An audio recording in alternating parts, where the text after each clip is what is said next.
Hello everyone, I'm CJ Wellerman. Don't forget to click the subscribe button below, and we kindly ask you please help keep our show going and growing by supporting my journalism at patreon.com/CJWellerman. Now let's get into it.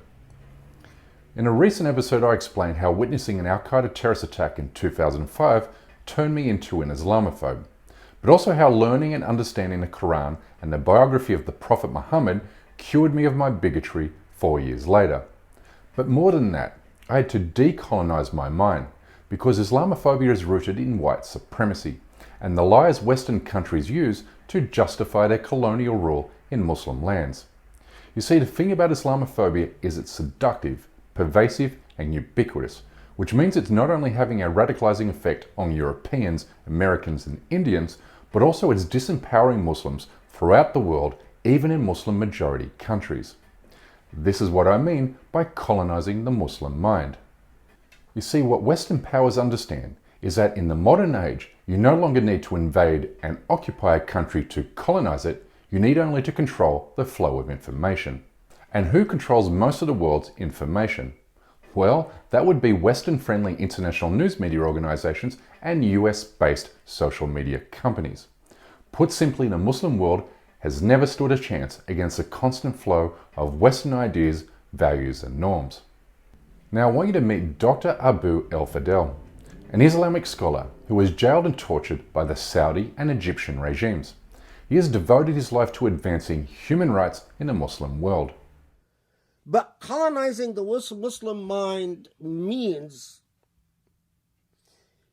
that you've injected a sense of dread, a sense of insecurity in the Muslim mind about their own tradition and their own faith and about their own law.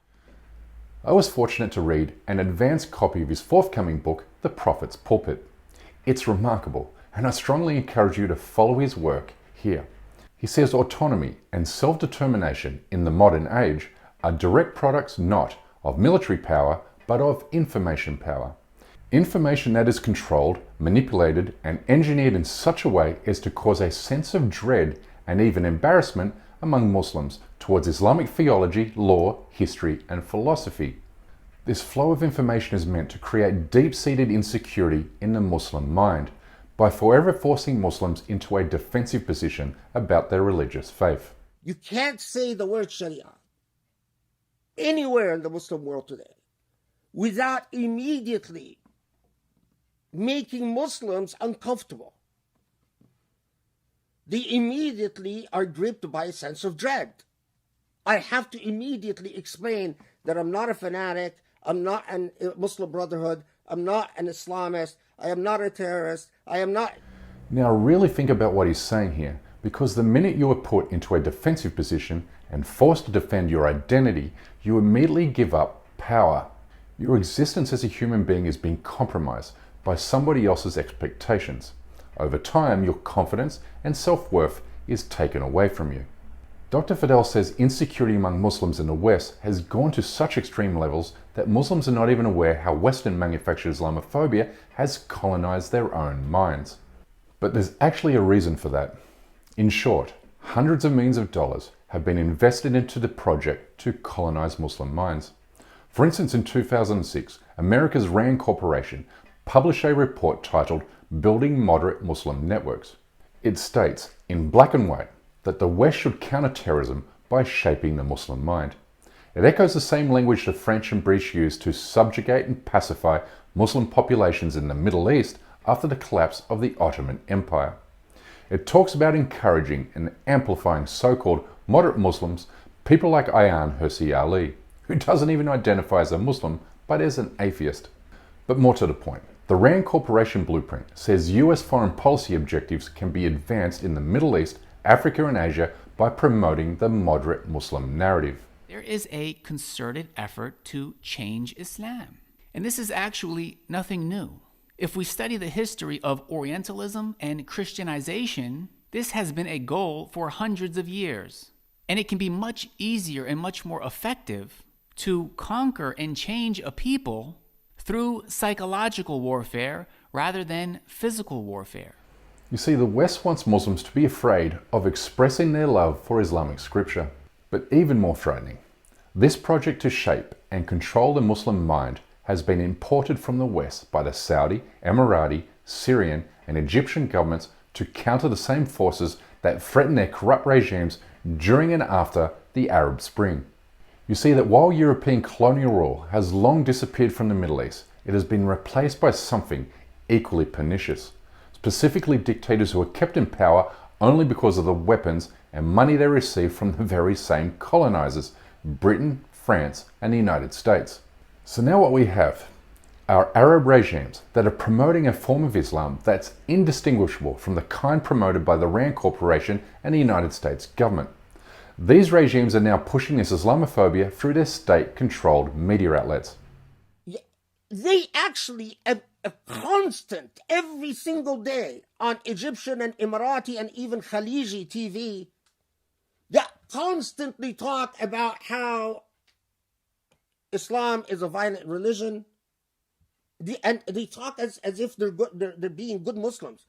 The Prophet, we have to throw out most of the Sunnah, even the Quran. We have to abrogate the violent verses in the Quran. Indistinguishable from the types of accusations that Islamophobia made against Islam and the type of Islam that Hershey Ali advocated. Now, as revealed in a recent episode, the Saudi government is carrying out a war against the country's Islamic traditions because the Crown Prince Mohammed bin Salman wants Saudi Arabia to be a Western European country, so he can exact more wealth from international investors and tourists. أنا أعتقد أن أوروبا الجديدة هي الشرق الأوسط.